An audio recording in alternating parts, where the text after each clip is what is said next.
வணக்கம் நண்பர்களே! இந்த பதிவுல மனதின் தெளிவு பற்றி ஒரு கதைய பார்க்கலாம். ஒரு நாள் புத்தர் தனது சீடர்களுடன் அருகே உள்ள ஊருக்கு நடந்து சென்று கொண்டிருந்தார். அந்த ஊருக்கு செல்ல ஓர் ஆற்றை கடக்க வேண்டும். வெகு தூரம் நடந்து வந்ததால் ஆற்றங்கரையை அடைந்தபோது அனைவரும் களைப்புற்றிருந்தனர். அதனால் சிறிது நேரம் இளைப்பாறி விட்டு செல்ல முடிவு செய்த புத்தரும் சீடர்களும் ஆற்றங்கரை அருகே ஒரு மரத்தடி நிழலில் அமர்ந்தனர்.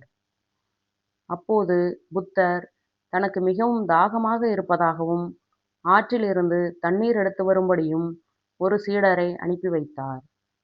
உடனே ஆற்றை நோக்கி விரைந்தார் சீடர். அப்போதுதான் அவருக்கு முன்பாக ஒரு மாட்டு வண்டி ஆற்றை கடந்து கொண்டிருந்தது. அதனால் ஆற்று நீர் கலங்கியிருந்தது. இந்த விஷயம் சீடருக்கு தெரியாது. தண்ணீர் கலங்கியிருந்தது கண்டு, இந்த அழுக்கு நீரை எப்படி குருவுக்கு குடிக்க கொடுப்பது என்று யோசித்த சீடர், மீண்டும் புத்தரிடம் வந்து, அந்த ஆற்று நீர் குடிப்பதற்கு ஏற்றதாக இல்லை குருவே என்றார்.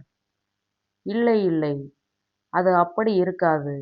நீ கொஞ்சம் ஓய்வெடுத்து விட்டு மீண்டும் ஒரு முறை சென்று பார்த்துவிட்டு வா என்றார் புத்தர். நாம் தான் சரியாக கவனிக்கவில்லையோ? குருவே சொல்லிவிட்டார். அவர் சொன்னால் சரியாகத்தானே இருக்கும். வீணாக நேரத்தை கழிப்பதை விட அவர் சொல்வது போல மீண்டும் பார்த்து விடலாம் என்று முடிவு செய்து கொண்டு உடனே ஆற்றை நோக்கி விரைந்தார் சீடர். ஆனால் ஆறு அப்போதும் கலங்கிய நிலையில்தான் இருந்தது. எனவே இம்முறை போன வேகத்திலேயே திரும்பி வந்த சீடர், ஆற்று நீர் குடிப்பதற்கு ஏற்றதாக தெரியவில்லை குருவே என்றார். ஓ, அப்படியா? உன்னை ஓய்வெடுத்து விட்டு சிறிது நேரம் கழித்துதானே கிளம்ப சொன்னேன். நீ ஏன் உடனே கிளம்பினாய் என்றார் புத்தர். இல்லை குருவே, தாங்கள் அதிக தாகத்தோடு இருந்தீர்கள். அதேபோல் உறுதியாக சொன்னதால் எதற்காக தாமதிக்க வேண்டும் என்று உடனே சென்றேன். ஆனால் நான் பார்த்த வரையில் அது முற்றிலும் குடிப்பதற்கான தண்ணீர் அல்ல என்றார் சீடர். இல்லை, நீ சிறிது நேரம் அமைதியாக உட்கார்ந்து ஓய்வெடுத்து விட்டு இன்னும் ஒரு முறை சென்று பார்த்து வா என்றார் புத்தர்.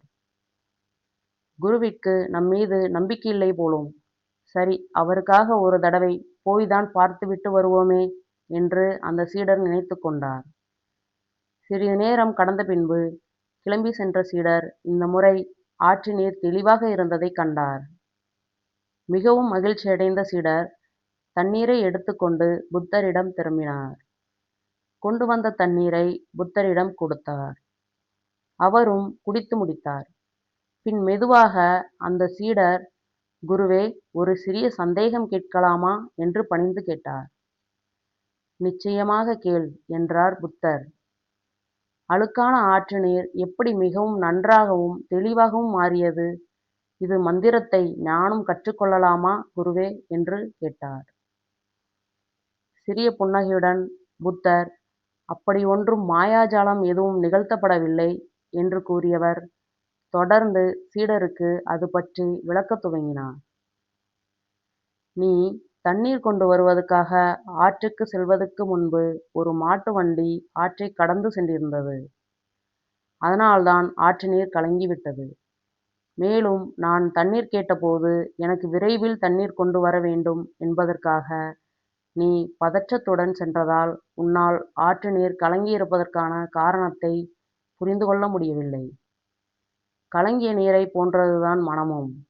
அதாவது குழம்பிய நீர் எப்படி குடிக்க ஏற்றதாக இருக்காதோ, அதுபோல குழப்பமான மனநிலை முடிவெடுக்க ஏற்றதல்ல. எனவே ஒரு முடிவை அவசர கதியில் எடுப்பதோ கோபத்தில் எடுப்பதோ தவறாகவே முடியும் என்று போதித்தார். மேலும் இதுபோலதான் உங்கள் மனமும். உங்கள் மனமானது குழப்பத்தில் இருக்கும்போதும் அதை அதன் போக்கிலேயே விடுங்கள். சிறிது நேரம் சென்றதும் அது தானே தெளிவடையும். சிறிது நேரம் பொறுமையாக இருங்கள். மனதை அமைதிப்படுத்த எந்த ஒரு விஷயத்தையும் கஷ்டப்பட்டு செய்ய வேண்டியதில்லை.